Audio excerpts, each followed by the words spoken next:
Welcome to Corwin's Teacher to Teacher podcast with host Carol Pelletier Radford. Carol is an experienced classroom teacher, university educator, founder of mentoringandaction.com, and author of 4 best-selling professional books for teachers. She believes the best form of professional learning happens when teachers engage in authentic conversations and share their wisdom. In every episode, Carol and her guests share stories about pivotal moments in their careers, successful classroom strategies, and personal actions they take to minimize stress and stay healthy. The Teacher to Teacher podcast is a place to engage in authentic conversation and reflection with experienced educators. We hope these conversations will energize you, keep you inspired, and remind you why you chose to become a teacher. Welcome to Season 3 of the Teacher to Teacher podcast. I am your host, Carol Pelletier Radford, and I'm so happy to be part of this conversation with 2 very experienced educators today. And the theme for Season 3 is based on the book that I wrote titled Teaching with Light, 10 Lessons for Finding Wisdom, Balance, and Inspiration. Each of the 10 episodes for this season mirror the 10 lessons that are in the book. And today's episode is titled, It Is What It Is, and it's lesson 6. Now, what I want to say about this, so I wrote the book, I have all the lessons. This was the most challenging chapter for me to write. In fact, I think I wrote it last because I didn't want to be vulnerable about the story that I was going to share of when I actually learned the lesson that it is what it is. So for our listeners, I won't tell the whole story, but in the notes, you can listen to me share my story. The mantra in the chapter is called, I accept the things I cannot change. And the story that I write about is, I know I am right. And how I shifted from knowing that I was right and it wasn't my fault to understanding what it is, and how that understanding of that lesson could actually move me forward as an educator to just be more compassionate with myself and others. So I'm going to turn this over and welcome in my 2 guests, Kristen and Lester, today, and have them introduce themselves first. And then we're going to dive into this It Is What It Is conversation. So Kristen, welcome. Who are you? What are you doing? What did you do? How do you relate to teachers? Oh, it's such a delight to be with both of you today and, just have this discussion that I think resonates with any of us that have been in education. I started off actually as a preschool teacher, and that was incredible work, very tiring, certainly at the end of the day. And then, I went on and ended up getting my training as a clinical social worker. And in that, I saw a lot of teachers come into my office feeling like, underappreciated or exhausted and, really demonstrating the signs of burnout. And, I'm actually the first in my family to have the chance to go to college. And, to that end, I found education to be so important in my own story and in my own life, and felt like teachers really need more support and more esteem from society because, that risk of burnout is, I think, quite tragic. And so I went on to really, get into the research around it. And then from there, dedicate my, I teach now in Boston at a major university. And I teach concepts of psychology and behavior science. And then I spend a lot of time in schools helping leaders, teachers, and staff, find those resources that can be really restorative and redemptive in their lives that help them with sustainability, knowing that teachers especially have a tremendous risk of burnout. And so that's kind of just something that I'm really relentlessly committed to and excited to talk with you both today about is, how do we stay and do well? And how do we kind of adopt this mindset of it is what it is, knowing that what is sometimes can be really fraught and messy. Could just for the podcast, could you just share the title of your dissertation? Because you did it. You actually used the teachers in my program as part of your study. So share the title and what you were trying to do. Well, I think the central question at that time, I had worked in the communities of Fall River and New Bedford, Massachusetts, and I was working intently with immigrant and refugee populations and looking at, the significance of under-resourcing that is very common, obviously, in urban school districts. And this group that we were working with, were all in the STEM disciplines. And they really wanted to have the skills, the dispositions, the competencies to really form relationships. We all know at the heart of education is the relationship. And so the focus was looking at the perceptions of urban school teachers on the stressors in the context that they were facing. Lester, your story, your teaching history. Let's welcome you into the conversation. What have you been doing all these 30 years or plus? This actually is the beginning of my 47th year. Wow. A legacy teacher. You are a legacy. Yes. But I started my career in 1977 working as an elementary teacher. I began in first grade, and then I've taught in elementary school and Title I reading. I worked with gifted kids in the summer in a university program. I taught in a university for 24, 25 years. And then I took early retirement and decided that I wanted to work with schools and school districts and move out in to other places than just where I was and have a little more flexibility to focus on the things that mattered to me. So I've worked predominantly in the area of literacy education.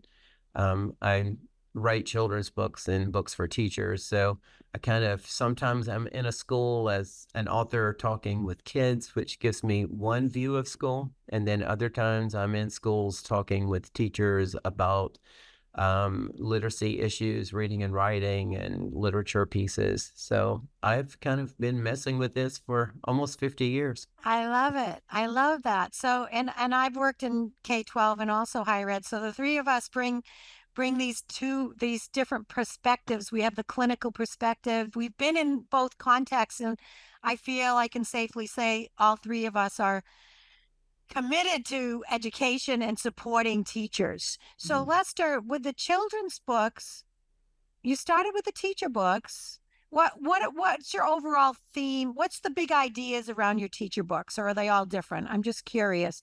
What's your message in those books? Well, there are several of them, so I don't know if there's an overall theme that cuts through everything. A large focus of what I've done focuses on the power of read aloud. And Jim Trelease. I remember Jim Trelease. Yeah, read aloud. And focusing a lot of that on the art and the function of it, not just, the research behind why we do it, but doing it well.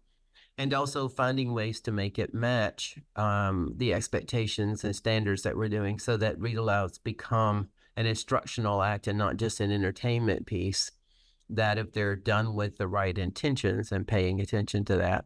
I've also done, one of the books I did was helping teachers use carefully curated collections of books to work against bullying and building community inside the classroom and trying to diffuse the bullying situations. I've done some books on the teaching of writing and some things on one book on looking at what we understand as readers, we can apply as writers if we just sort of flip that understanding.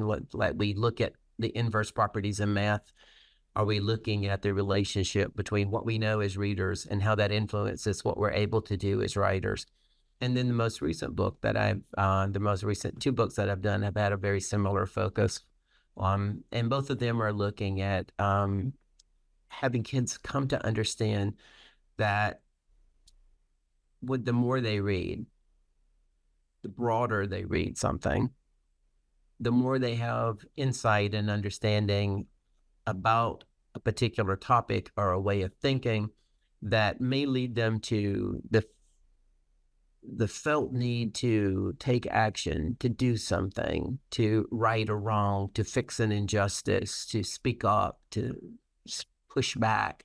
And, until we learn to be critical thinkers, it's very easy to just sort of fall into the trap of listening to the first reports you hear and thinking, oh, I've heard the truth now, instead of questioning and pushing back.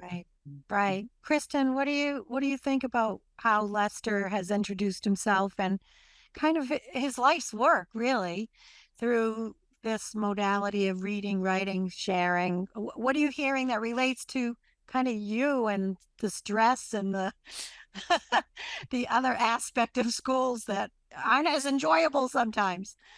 Well, I'm just delighted and honored. I mean, and I don't want to make you blush, Lester, but I think it's just phenomenal. Your investment, and particularly this piece around critical thinking. Sometimes lately I've been saying, sloppy thinking feels like it's a public health issue. And in a similar way, at the university, I'm adamantly, just emphatic about critical thinking skills, and really asking these questions around, where the information is coming from and, just all that's behind that. And so I think, your devotion to helping, everyone that, you can get their ear and, really bend their ear around thinking more expansively and deepening literacy, it relates emphatically to our ability to cope in life. Because if we're constantly falling prey to misinformation or disinformation or just, skimming the surface, we won't have a deeper understanding on any phenomena that will have a deep impact on educational ecosystem. Right. And our own lives and all of that, Kristen, and how we live and how we interact in schools and how the three of us support teachers. Like listening, like what are we going to write that is useful? Either the children's books, the teacher books, the podcasts, where are we contributing to this critical comprehension, thinking, reflection, whatever it is, however we want to frame it, and what's in our control. So hence the episode topic. So we've got a nice grounding here for it is what it is. And I had heard that phrase, like a friend of mine said it when I was in the middle of whatever, designing this program at the university. And she just turned to me and I was trying to push forward or whatever. And she just said, "Hey, Carol, it is what it is." And I think it means different things to different people. I'll share what it means. But Lester, what does that mean to you when you heard you were going to, that's your episode? What does that mean to you? Well, I think it can mean several things. And it depends, I believe, on the attitude and the tone behind it and the contextual frame in which it is provided. So it could be used as a way to say, it is what it is, and shut down a conversation, as if to say, you have no more to say. I don't want to hear this. I have given you my final word. So I am now exiting the conversation and I am right and you are wrong. And that's the piece. So I think that those words can be used like any language. It can be used depending upon intention. It could also mean that, I have looked at this from every angle. I have looked at what's in my control. I've looked at what's out of my control. I have examined this situation and I essentially have now decided I can't do anything about this. It is what it is. So what I have to do is to consider what are those things that I can do to move forward and get myself where I was intending to go, or re-examine my goals and make another choice someplace else. So simply just looking at it either way. And I think, when you hear those words, you can tell in a heartbeat. You can see the facial expressions, the body language, the tone, the context of the conversation, and know immediately, is this being said to shut you down, or is this being said to help you redirect and refocus? Mm-hmm. And sometimes you say it yourself. Okay, it is what it is. So what I've got to do is, I got to just make another plan.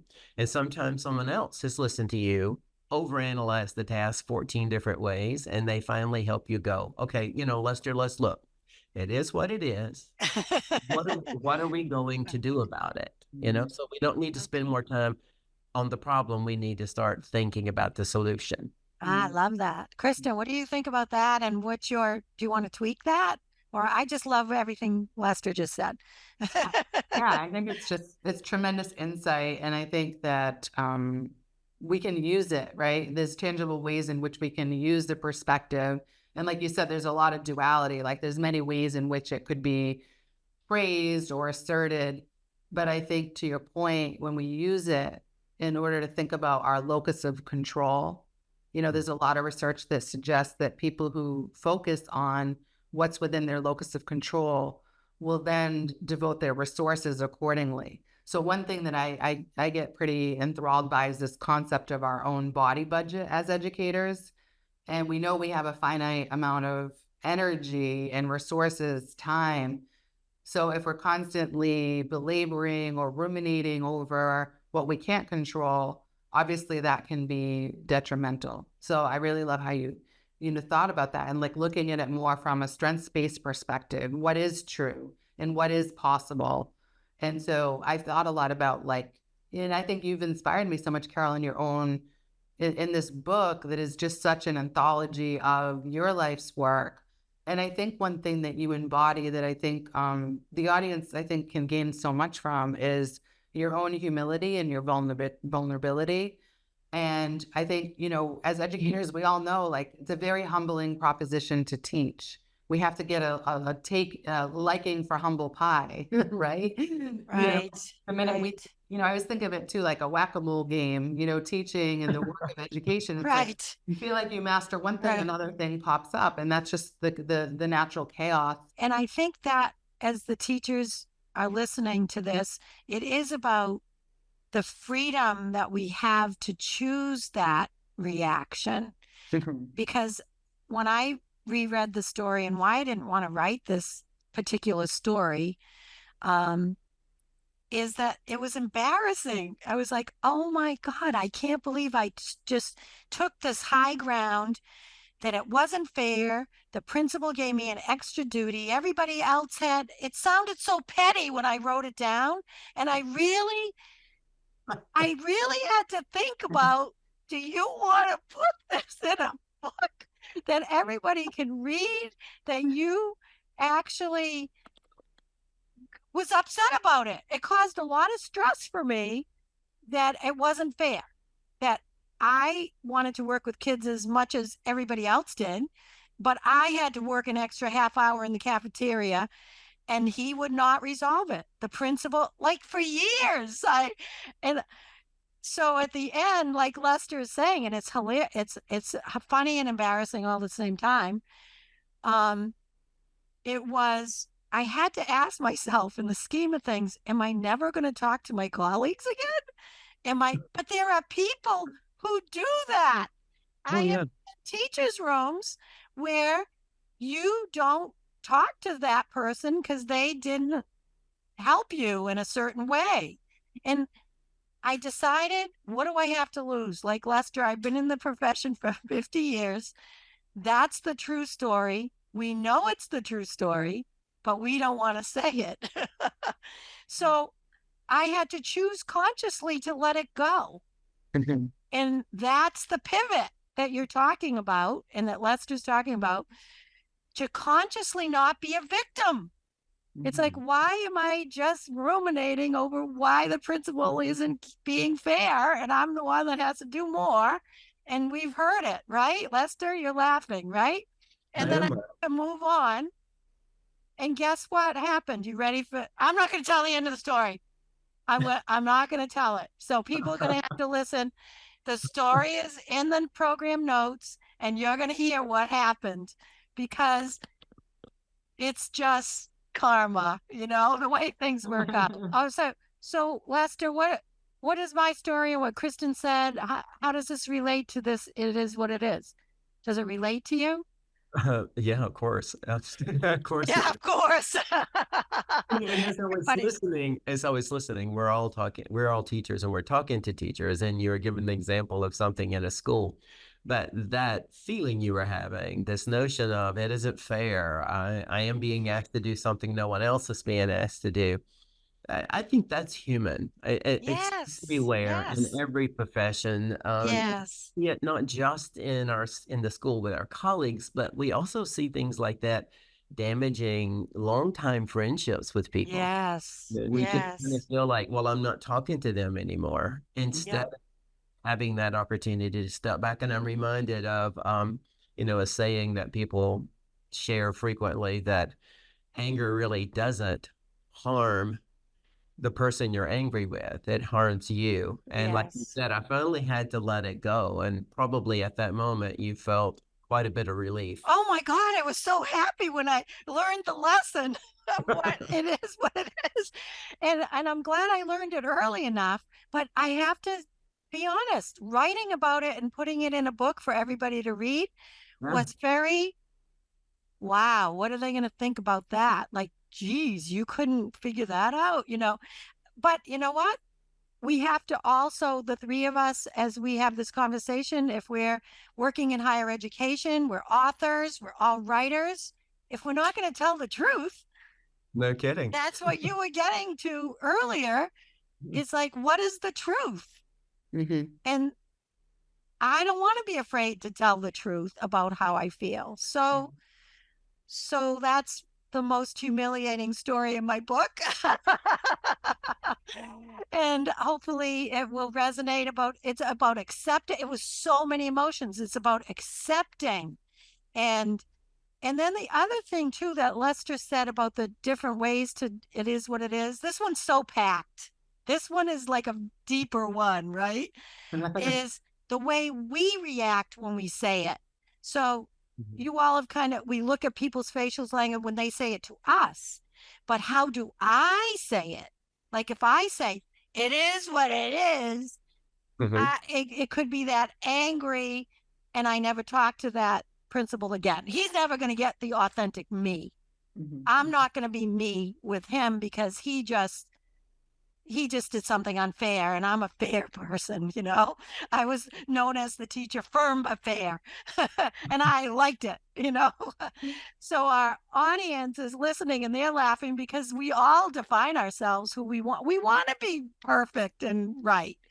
So what? Tell us a story now. I want to hear your humiliating stories. No, I'm just kidding.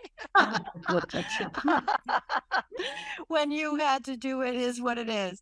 How does this relate to you, Kristen? Like in real time, not like philosophical higher ed babble, The real. It's the teacher tell all. Well, Yes. I think first, I will say this, that your candor is refreshing, Carol. I think that when we can be honest, like we all have those moments where we just get stuck, right? And it's just so much part of the human experience. And so I think the more honest we can get with ourselves and each other, the better off we are, right? Because then we sort of like confront what needs to be confronted. I'll say this, I think also that we teach what we need to learn. So for me as a person who's like, all about helping teachers stay well and stave off burnout. And as I was doing my research, I became my own case study of burnout. And I think that was kind of like a big wake up call, that I was really like overriding my body's like begging to like take a breath, to take a beat, to take a hot second to actually engage in self-care. And I think that there is that risk of like the curse of knowledge. Like we know what we're supposed to do, and then when the rubber meets the road, we don't always follow through even, or, practice what we preach. So I think my reckoning was just realizing that I had to, be more careful about my own boundaries, my own toxic inner critic, that was always kind of like, on my shoulder. I think so many of us have that experience in this work because it's our vocation. We take it to heart. Like, we want our students to do well. We want them to flourish. So I think just recognizing our own challenges, just as you did. Yes. So my big takeaway and my big lesson was learning that lesson of it's okay to give myself permission to take a minute for myself. It's okay to set the boundaries I need to maintain my own mental hygiene and well-being. Well, because who wants to read a book on burnout from somebody who's burned out?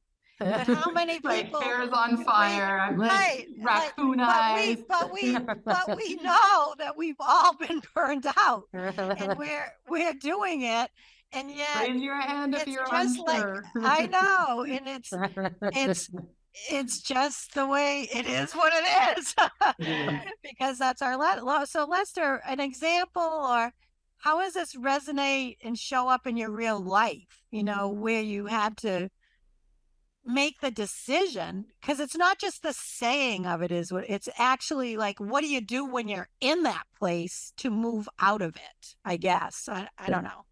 And I know some of these can be, and it seems like the ones we're mentioning so far are major life changes, things that happen someplace, and it was a big shift. But I think we also experience that in just daily, ordinary events, and how we respond to them contributes to our overall mental health. And if you get a habit, if you fall into a pattern of letting all the small things become major things, then I think it can shut you down. You could easily get in a place where you just sort of fall into depression. So I'll give you an example of one that, doesn't fall into the teaching category, but it's just what happens to ordinary people in ordinary daily life. So Steve and I were on a road trip, and we had been around the country in a little car called a Mini Cooper. And so we were traveling back and making our way home to North Carolina from Seattle. So we were cutting across, and our plan got changed because there were fires in the Northwest. So it rerouted us, which first of all changed where we wanted to go to where we had to go. That one we could deal with, like, oh, well, nice scenery in another part of the state. But we had planned 4 days to get home.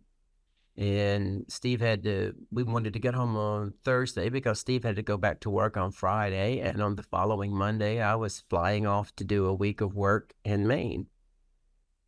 So we're driving along. We're calculating how many hours a day we have to drive and where our stops will be. And we make a stop in North Platte, Nebraska, to get a sandwich or something, just get us something to eat. We pull in, and the subway that was right there on the interstate was closed because the manager owner had been involved in a motorcycle accident, and they weren't opening. So it's like, well, let's get in the car and we'll go up the road to someplace else. Well, we get in the car and the tire pressure light is on. So we get out and the tire's flat. And we have a little pump thing in the back of the car that's battery operated. We thought, we'll just fill it up and get to a place and see what it is. Well, you couldn't fill it up because it wasn't the tire. It was the valve stem where you put the air in. It had a big split in it, which you can't repair. So we dutifully called AAA to save ourselves.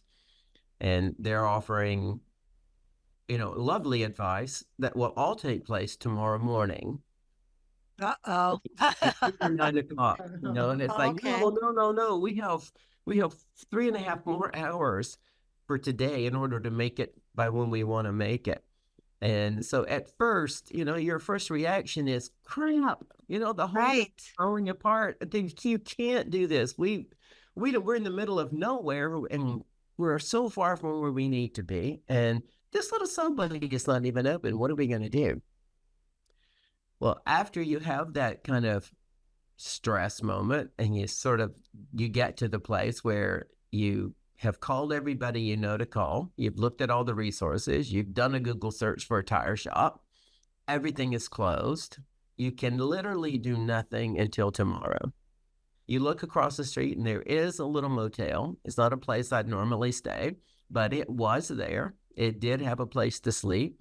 We could take care of this tomorrow. And it just throws us off by 6 or 7 hours because you have to wait till the next morning. In the long run, it all worked out. We just drove longer one day than we had intended. But at the moment, it was a big issue. Although now it's just a little small one. And I think a lot of our situations, because teaching is a constant, it's like being an air traffic controller. You're trying to watch everything all the time and avoid any collision somewhere. And when one domino falls, you know another one is going to, and you're scrambling, trying to save everything. And I think in those places, when we're able to sort of step back and say, this is no major catastrophe. It messed up my plan. No one is harmed. This situation, can be a lesson for us all if we sort of step back from it. But it is so hard in the moment not to react with that tense. Right. And the reaction, and then to move forward if you were in a school with other people, blaming someone else and going into the other emotions when it is out of your control. So you said something that I like Kristen to respond to. You said something about habits. It's like we get our habits from the little things that we repeat, and then we use them, if it's a habit, with the big life decision, because now we have a habit. Kristen, you want to respond to that?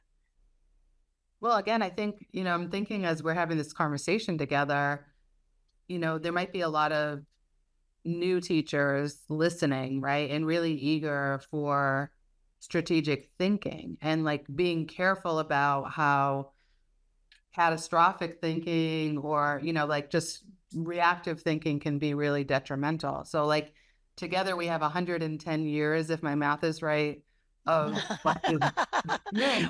very wise people. Yes. Okay. Yeah. But I think what I'm also thinking about is like in my early career, so many of these skills, the habits, the behaviors, the mindsets, we have to give, I think, again, take that lens of self-compassion, that these are skills that can be developed. Right. But it's that skill set, I think, that you're both talking about, and knowing in the moment how to make that decision, Lester, about the motel. Like that isn't the choice we would have made. It's like knowing how to pivot, because that's the choice right now. So do you want to not take the choice? Well, there wasn't any choice, right?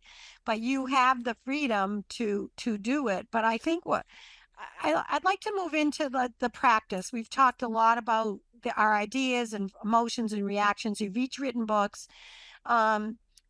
Lester, from one of your books, the one that you have written with Corwin, what's a takeaway, a teaser from there, that why would that book be helpful for teachers to help them?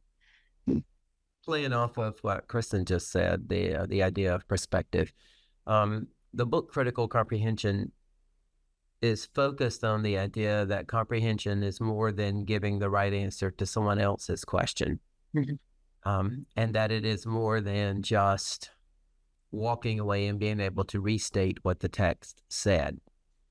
So it is the idea that we are pushing against what we read and asking, is there more? Is there another voice that isn't being told? Is this story being slanted by someone? So one of the chapters is developing an understanding of what perspective is, and developing an understanding of how we recognize perspective when we read, and then being able to say, if we understand that all writing is done through a biased lens, there is no one without bias, no matter whatever. You like pink, and unconsciously when you write, you put more pink things in your writing.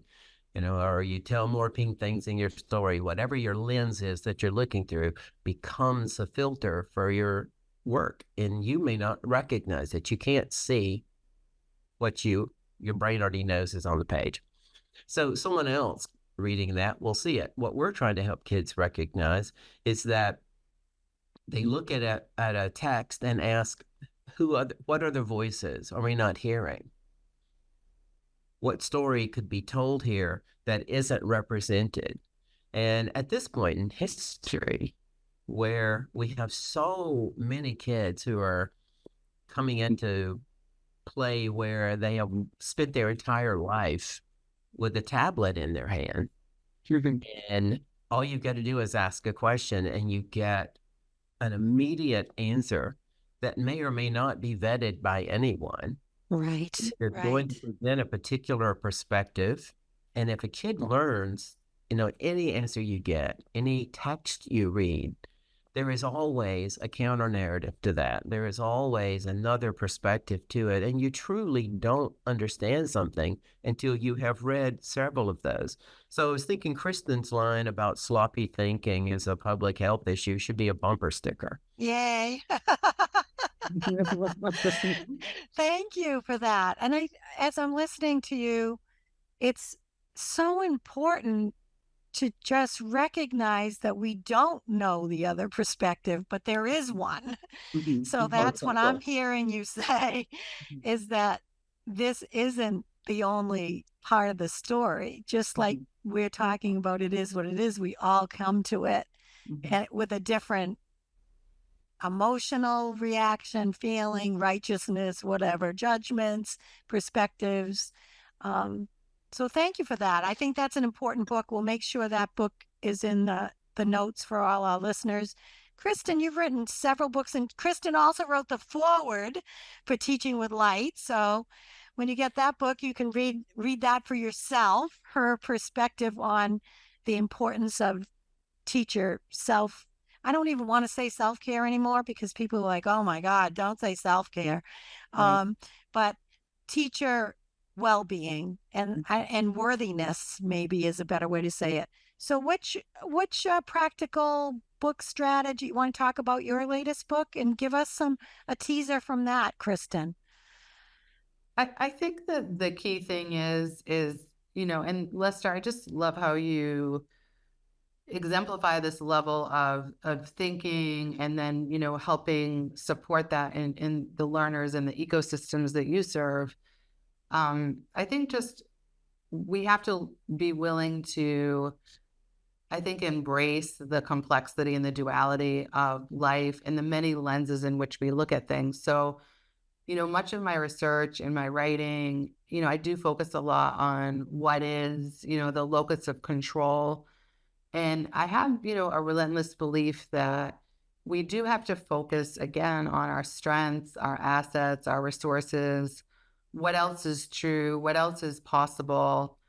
And I think just that speaks to our shared humanity. Again, like there are more questions than answers, and that we could get curious about that and excited.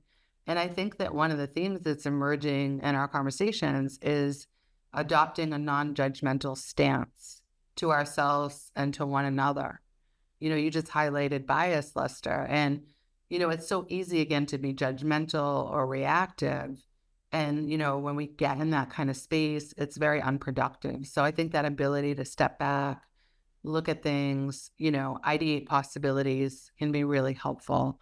I'll also say this, that when I'm on the ground working with teachers, I actually spent the morning with teachers in urban district. They had their senior leadership meeting today.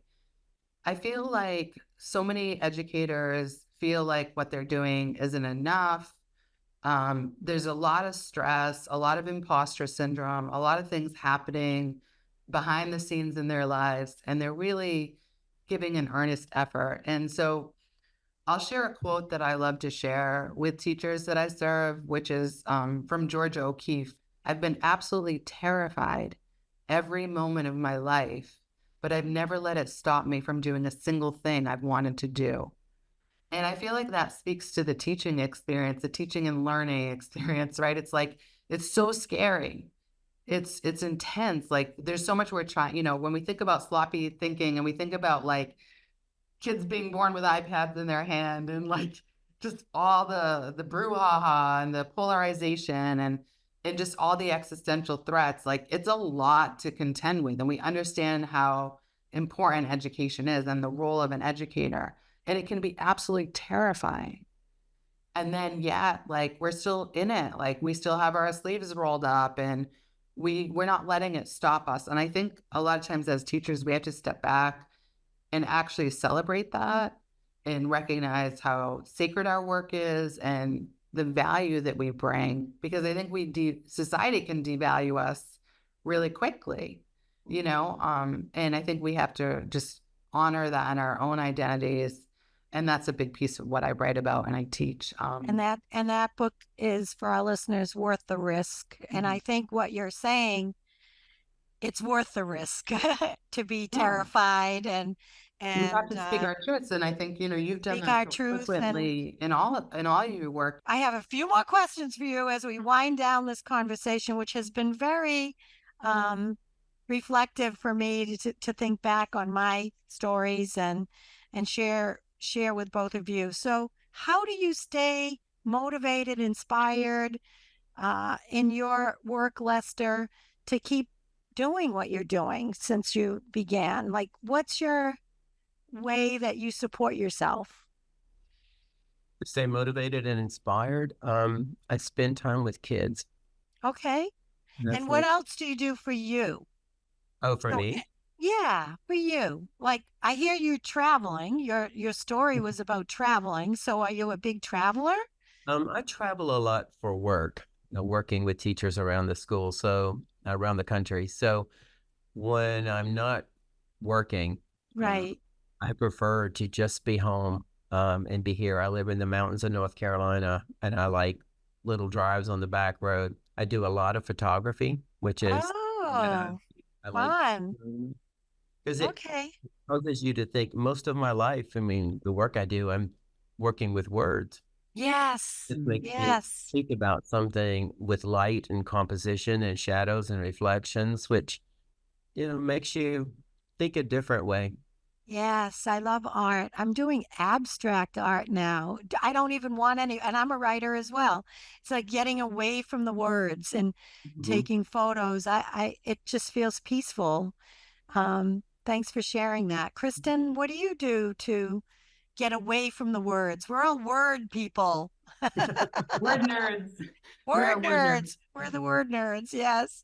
Well, I love performance art. And I started with comedy a few years ago because I am working with, you know, there is a very serious side of this mental health crisis. It's affecting everyone in education across the world. We're seeing this global situation. They're calling it the age of anxiety. And so, you know, and I take that very seriously, the work supporting folks. So I love humor. I love playfulness. I started my own comedy show, and it raises money for mental health access and awareness for BIPOC populations, and then for the National Alliance on Mental Illness. So I love to just, you know, be playful and silly. And what was the name? Because I went to one of your shows and it was hilarious. And it was so much fun. It's called Cracking Up with Dr. Kris, where therapy meets comedy. So we tackle a lot of the big themes, but in a very, you know, just a way that's a lot of fun. And so I think humor is very powerful. Yes. How have you both changed your thinking over time? So we're talking and we're reflecting, we're looking back on stories. What did you used to think, Lester, and what do you think now? Just about life in general, you're talking? Yeah, sure. Or the field, or what did you used to think, and what do you think now? I used to think I had to do all the things. Okay. There was something new going on. I had to be on top of it. If I had to be involved with it, I had to be good at everything. And what do you think now? No, I think, you know, the thing you have to do is find out who you are and be your truest self.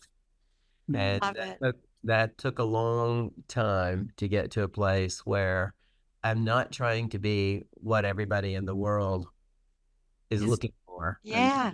Oh, it's a relief to feel that. Kristen, what did you used to think, and now what do you think?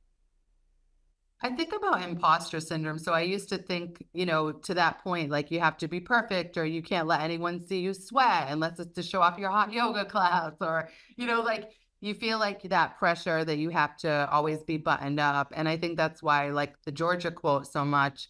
It's acknowledging like we can be terrified, we can feel like a hot mess, but we're also doing fairly well. And like, it's human. So I think just I've learned to be more generous with myself, to acknowledge the foibles and the shortcomings and the quirks and the challenges and not feel embarrassed like you talked about in your story, but just to be like, be human. You're gonna be human. It's okay to not be okay, but you don't have to stay stuck. Yay. So we're going to end with some good news. So you each have a chance to share something that you're celebrating, something positive, something that's just going on. And this was inspired by John Krasinski during COVID. He had his SGN show, and it was always some good news. So who has some good news? Lester, Kristen, what do you want to end this It Is What It Is podcast with? What are you celebrating, Lester? I have a new picture book coming out in January called A Cat Like That. And the art is done by a fabulous artist named Nicole Wong. So I'm really excited about that. And then I'm working on some things, some new picture book projects and a new teacher book project. I can't wait to dive into your children's books. I have 2 grandchildren that will love it, and I'm very excited. So that's worth celebrating. Bravo. Kristen, what are you celebrating? What's some good news in your world? Well, I would just say this, I shared that I had the chance to be with an incredible group of educators this morning. I think that it's easy, to be really disheartened by like the level of angst and the level of mental health acuity. But I think what's incredible and I'm very heartened by is how many leaders and how many people are really trying to really, integrate more social emotional learning approaches. Just I think that appetite and that collective will has really increased significantly. And I think a lot of teachers are really, interested in how they can sustain their well-being. And I think there's a tremendous appetite and need for that. And that kind of just inspires me continually to see like the I always say teachers are angels on earth. Like it's just incredible.